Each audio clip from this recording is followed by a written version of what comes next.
தமிழக அரசியல் களத்தில் நீண்ட காலமாக முக்கிய கூட்டணியாக இருந்து வரும் திமுக காங்கிரஸ் இணைப்பு குறித்து புதிய விவாதங்கள் தற்போது எழத் தொடங்கியுள்ளது பரபரப்பை ஏற்படுத்தியுள்ளது.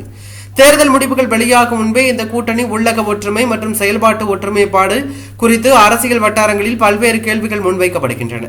பல ஆண்டுகளாக தேசிய மற்றும் மாநில அரசியல் நிலைகளில் இருந்து செயல்பட்டு வரும் இந்த கூட்டணி தேர்தல் காலங்களில் ஒருங்கிணைந்த அணுகுமுறையால் வலுவாக கருதப்படுகிறது. இதனால் சமீபத்திய அரசியல் நகர்வுகள் இரு கட்சிகளிடையே கருத்து வேறுபாடுகள் உருவாகி உள்ளதா என்கின்ற சந்தேகத்தை எழுப்பியுள்ளது.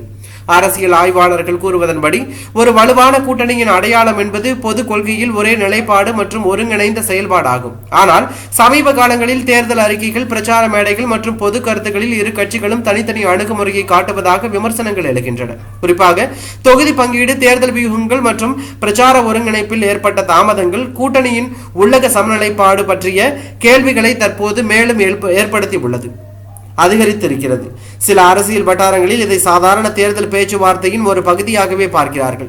மற்றவர்கள் இது நம்பிக்கையின்மை உருவாக்கி உள்ளதற்கான அறிகுறி என்று மதிப்பிடுகிறார்கள். மேலும் இரு கட்சி தலைவர்களின் அரசியல் நடத்தை, பொதுக்கூட்ட மேடைகளில் காணப்படும் இடைவெளி மற்றும் பரஸ்பர குறிப்புகளில் ஏற்பட்ட மாற்றங்கள் போன்றவை கூட அரசியல் விவாதங்களுக்கு வழிவகுக்கின்றன.